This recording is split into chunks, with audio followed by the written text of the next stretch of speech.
Well, let me be blunt about it. The people are not happy. Several people have said it.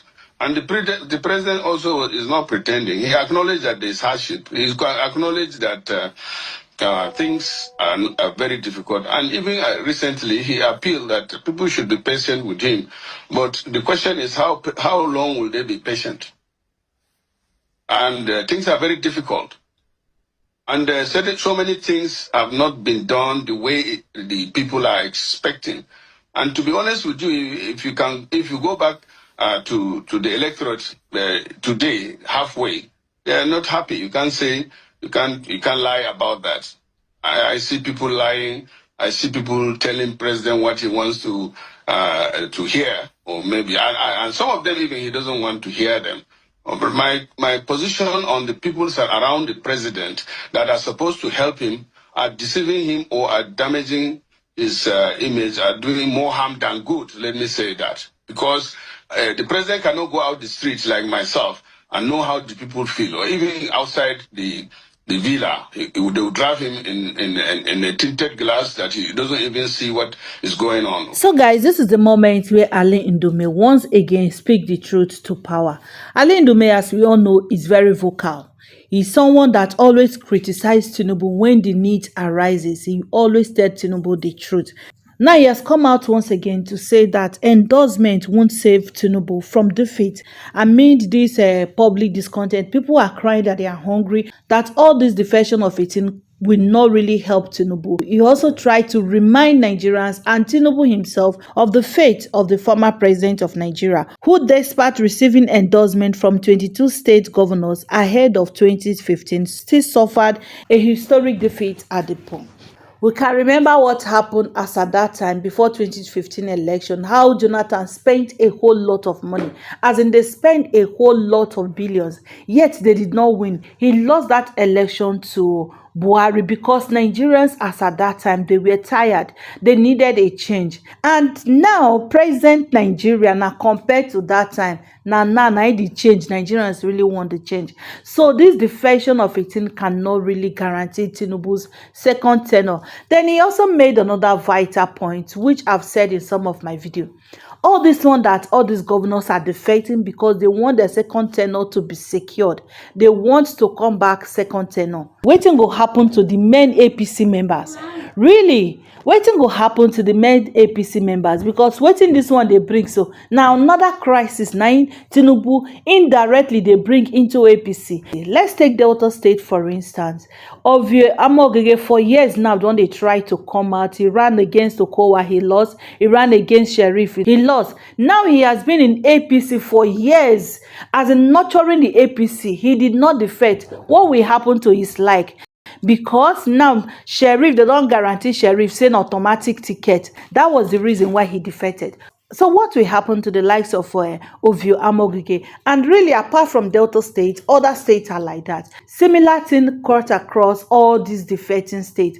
People have been there for years, as in don't they pamper this APC. They make sure say APC, now voice, now party to reckon with. So what will happen to these people? All these things put together are really the fear of Ali Ndume. Guys, I'm going to allow you to take a look for yourself to see what he has to say. He really said a whole lot. This time around, as usual, he told Tinubu as a team be. And he also pointed out that Tinubu, the people where they mislead Tinubu, not Tinubu, people where Tinubu keep.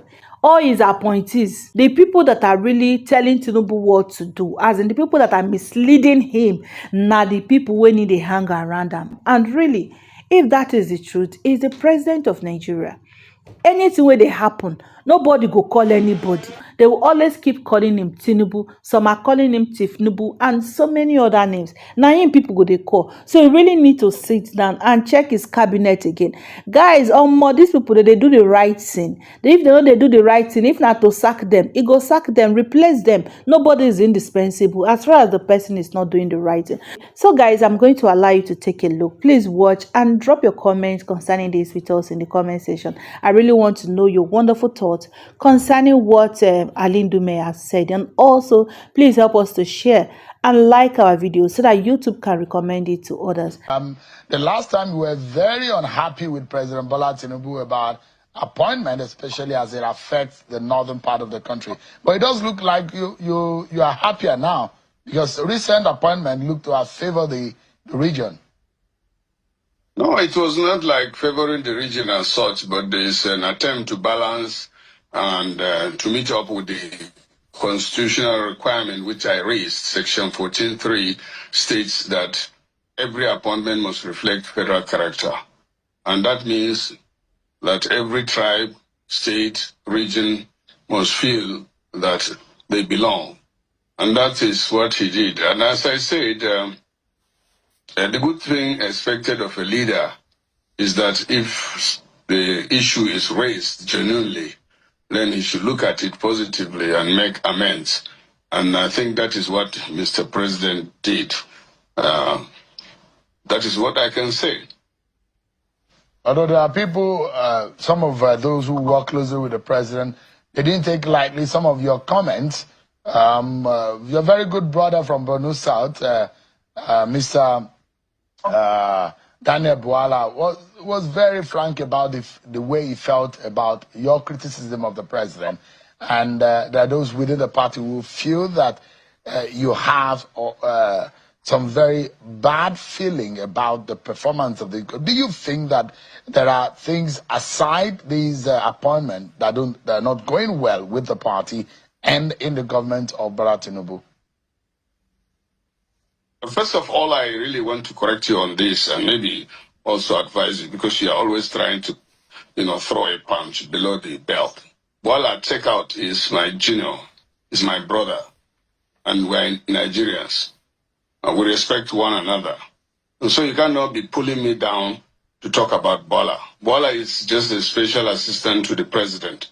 So you can't equate not only Ndume to Bola. I'm a senator, and senator for the fourth time in the first place. And as I told you, yes, Bola is from my constituency, but he's not... I don't know. I'm not saying that he's nobody, but it's not fair for you to start. When I was talking about the president, I'm not talking to his personal aide, or you didn't like the word I used, but more of a domestic stuff. But the question is the import, because those who speak for the president they're perhaps sometimes speaking based on the brief given to them by their principal. So I'm saying in that sense... No, I don't... Wait now. That is the problem. We have started again now. You don't tell me what to say.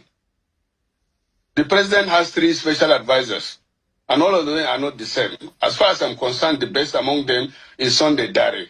This is the man who can speak, or even speak the mind of the president, because he has been with him for a very long time. He has been a spokesman, he has been his chief of staff, he has been a minister in the former government, and you can see his response. He tried as much as possible to address issues, not persons. And I give him credit for that. If the president had more of that than you are dragging me into the other people that are busy being more Catholic than the Pope. It spoils the matter. So please, let's talk about what you want me to talk about. I don't want to talk about those people. I'm done with them. I'm asking you, Senator, that some of what you have said in the statement that you have made about the administration of Bola Tinubu were perhaps perceived with hard feelings in the party. No, do you regret some of these comments? Wait now. What hard feeling will I have? I'm a senator already. I contested and I wanted to be a senator. And I'm a senator, alhamdulillah. You understand? So you see, you are the one dragging the issue into the mud or to the wrong direction.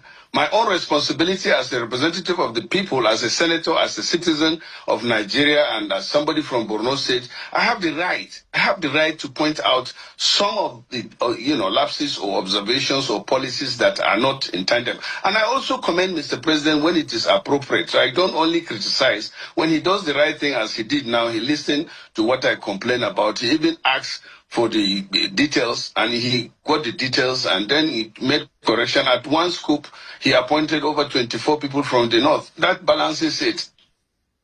So you are happy with the president now and what he's been doing? Well, I don't have problem with the president. Don't be saying I have problem with the president. I said it severally. He's my president. So why would I have problem with the president? But if he does something that is not right or is against the constitution or it's, I will point it out. And if he does something that needs to be commended, I will commend it. I have done that severally. You look at the assessment of the 2 years of the President Bola Tinubu in office. As a senator and perhaps someone who is very close to the people on the ground, do you think your party is enjoying the kind of popularity that it enjoyed some years back? That I feel as the kind of way Nigerians feel right now, to the extent that maybe Nigerians have some very strong feelings as to the performance of your party. Oh, well, let me be blunt about it. The people are not happy. Several people have said it. And the president also is not pretending. He acknowledged that there's hardship. He acknowledged that things are very difficult. And even recently, he appealed that people should be patient with him. But the question is, how long will they be patient? And things are very difficult. And so many things have not been done the way the people are expecting. And to be honest with you, if you go back to the electorate today, halfway, they are not happy. You can't lie about that. I see people lying. I see people telling president what he wants to hear, or maybe, and some of them even he doesn't want to hear them. But my position on the people around the president that are supposed to help him are deceiving him or are damaging his image, are doing more harm than good. Let me say that. Because the president cannot go out the streets like myself and know how the people feel, or even outside the villa. They will drive him in a tinted glass that he doesn't even see what is going on. But so it is the people like us that represent the public that you listen to, and then you also get your intelligence from the people on ground. But definitely, except maybe for yourself, things are bad, very bad in the country. Some of them may be because of the bad policies. Some of them may be because of the global situation that we all know. But Nigerians are people that once they know the situation, they are realistic people. But the people that the president has for now are unrealistic people. I said it before, I'm not changing my position yet until they change or president does something.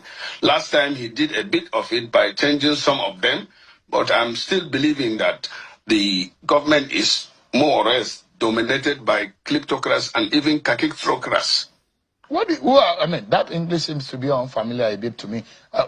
Can you explain what you meant by that? Who are these people? Between you and God, Sheung, you are a Nigerian too. Unless maybe you are getting something somewhere, because it looks now that you are this is getting filled up. I don't know what happened. You look fine. That's funny. But Senator, you said yes. Kakistocrats and kleptocrats. Yeah. Those are big English. You know you're a big man who schooled in the US. It's better for you to explain to us in a language we understand. Some of those who schooled here in Nigeria. What I'm saying what do you mean by who are these people? They are, if there are no kakistocrats and kleptocrats, we would have been better off. And these people are around the president? Yes, of course. I said it last time that they are more or less they have more or less kidnapped the president. So we are seeing some kind of cabals again, right? Yeah, it's more than cabal. If it is cabal, it's normal. You two, you have your cabal. I have my cabal as senator. My close friends, they call them cabals. These are people we spend all day to, and they influence my actions and inactions. But when you have kleptocrats and then kakistocrats means that people that are not supposed to be in the position are in the position, or they don't know. Then kleptocrats are people that are in democracy, that are in politics because of what they can get out of it, but not what they can put in it. You understand that?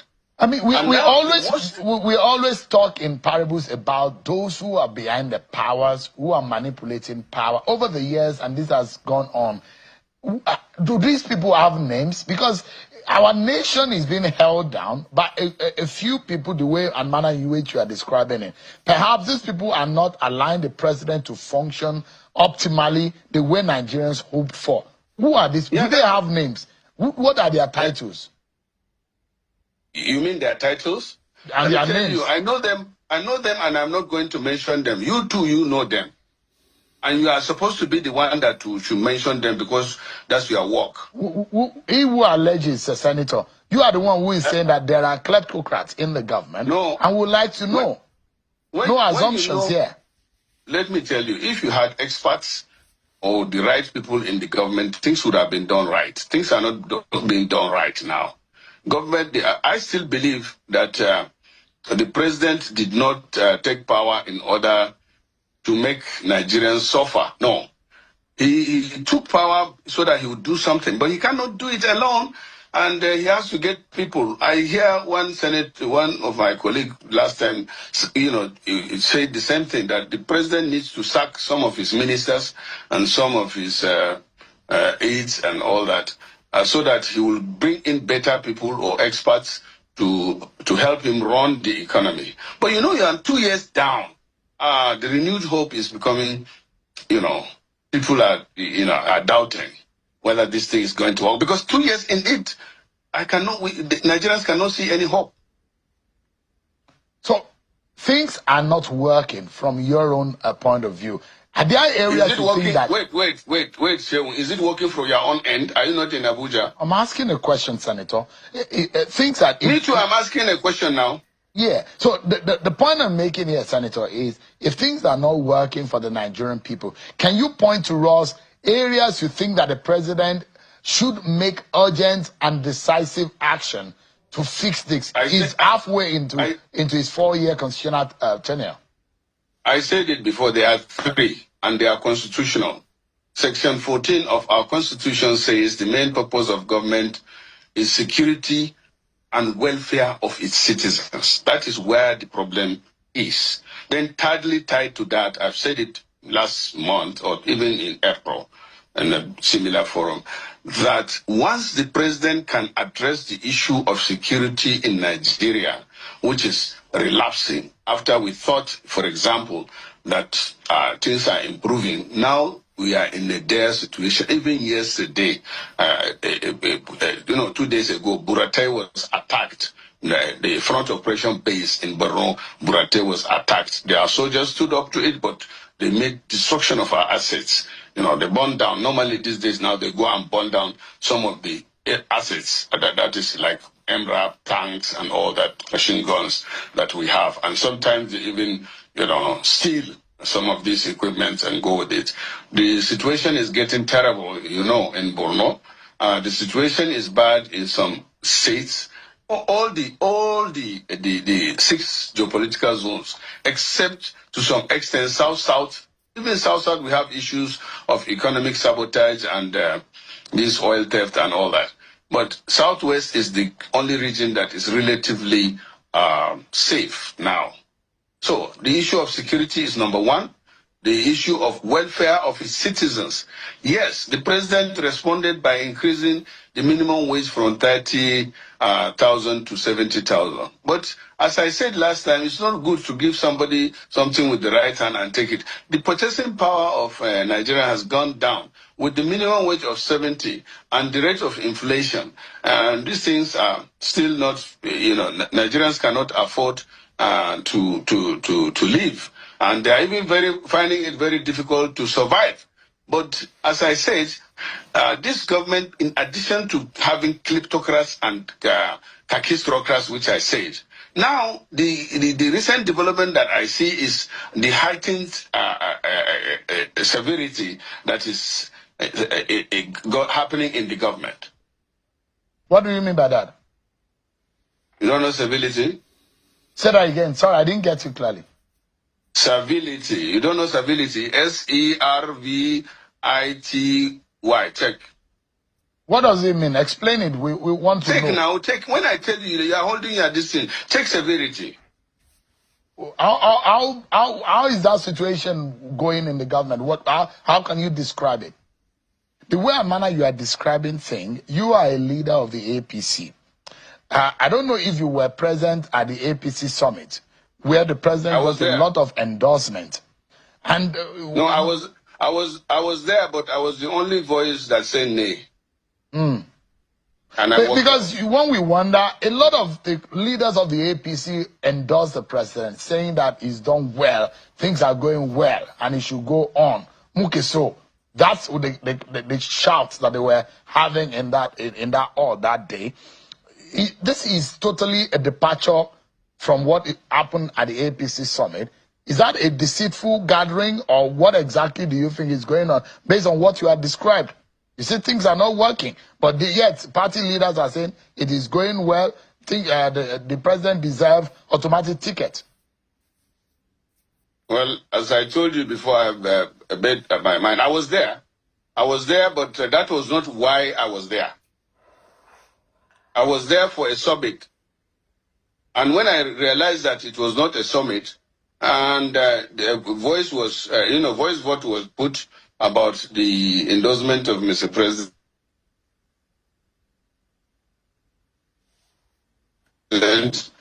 I just left. And that does not mean I'm not an APC member. The majority had its way, and maybe I'm a few of us, felt that was not right. But you look at it again. As a senator, I was not. You look at it within the party, there were endorsements for the president. Outside of the party, there are defections into the party. So the party is saying, even not for the performance of President Bola Tinubu and the APC, new entrants will not be coming into the party. No, I don't think that is it. I don't think so. It happened before, not once, not twice. It happened during Jonathan. It happened when again? That does not... Okay. You see, what I see there is that politicians are decamping, but the people who are the voters are not decamping. So what is happening politically is not in tandem with what is on the ground, what the Nigerian people can feel. Thank you. That's it. Is the president aware that this is a political gimmick, or this is a political deceit that is going on the way you have described it? I don't know. I'm not. I don't have access to Mr. President, so I won't know his mind. I didn't speak, but I hope he will look back historically and see that the gathering of people to say we endorse you, especially, you can't, for example, the president has been endorsed, and the president even endorsed us during his budget presentation, but the party said now that no automatic ticket for others. So what is good for the gander is not good for the what? What do you say? What is good for the goose is not good for the gander. Is that what you meant? That is what they are now saying. So you already see there is a problem. What does this connotes for you? If this is going on, and you made reference to Jonathan's period in 2014, pre-2015 election, and Jonathan lost the election, are you worried about something here? Yeah, really, because Jonathan had 22 governors then endorsing him like we did now. And what happened? Jonathan lost woefully. And even that time, what happened? A lot of money was spent, over 2 billion or whatever. And then even the election was sifted. But we are not learning our lesson.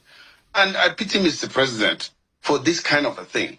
Even though he came out one time that this is not time for campaign, we should not be campaigning. But you have already seen the problem now. You go out there and say you are endorsing Mr. President. And when the rumors came out that, the National Assembly members also and this thing are going to be given automatic ticket, the party came out to say we are not giving them automatic ticket. So who is going to be the foot soldier? Senator, this is a very critical period in our history, and as a people, we need to find a way forward. If there is something that you need to tell the president to do as an action, because he's the leader of your party, and it does look to me that you are worried that your party might lose at the center. A lot of people see, they think that may not happen because opposition is not strong. and that there isn't anyone that can give Bola Tinubu and the APC a run for their money in 2027. But do you have an opinion that is against that? Yes. Number one, as I told you, I still believe that the president means well for this country. If not, he wouldn't have even contested. He supported twice people from the north, Rubadu and Atiku later on. And that shows his level of patriotism. And then when things didn't, in fact, the third person is Buhari. But when all of those, the two did not work, the one that worked was not, Buhari didn't do what much people expected. And he gave it a shot himself. So I thought that this is going to be it. This is going to be the master stroke. Tinubu is coming himself to do it himself. And even he said that it is his turn, Omelekon. So after that, when he wins the election, I thought that it will be Omulekon. Well, you know what Omulekon is, including everybody. That is going to be our turn, especially the APC. But that is not the case. But the good thing is, and our advice is that there's still time because things can be turned around within a year. All this outcry is within 2 years. So in the next 2 years, he should make Nigerians happy.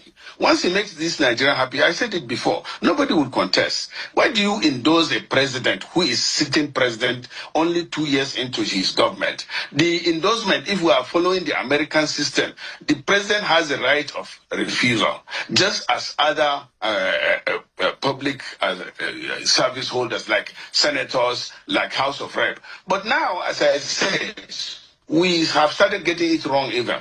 And I don't know what my colleagues are thinking, but I say, oh, so it is only Tinubu. The vice president was not even mentioned. The governors, I don't know, for those that are running for the second time, I don't know what is going to happen to them. I don't know what is going to happen to people like in Delta now.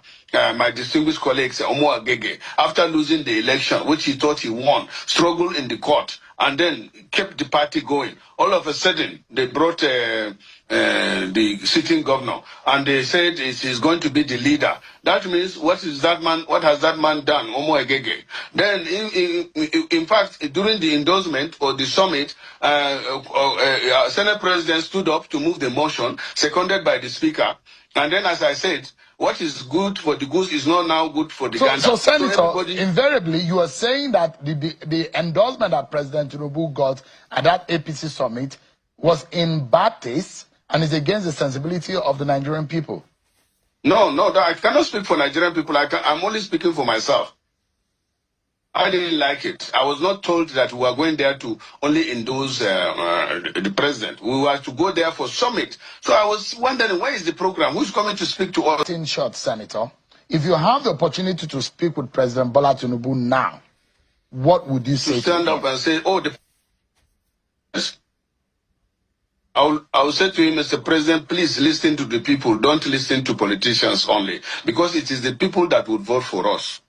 As I said, politicians are decamping, but the people who are the voters are not decamping. In those days, if you want to decamp to another party, you go to your ward, you go to your constituency, and all your people come out and surrender their this. But these days, reverse is the case. People are decamping in the villa, and villa has only 1 or 2 willing booths. Only. All right, Senator Ali Ndume, Senator representing Borno South in the National Assembly. It's a pleasure having you. Pray for us, and we wish you the very best in this period as you are in the Holy Land. Thank you so much. Amen. Thank you very much.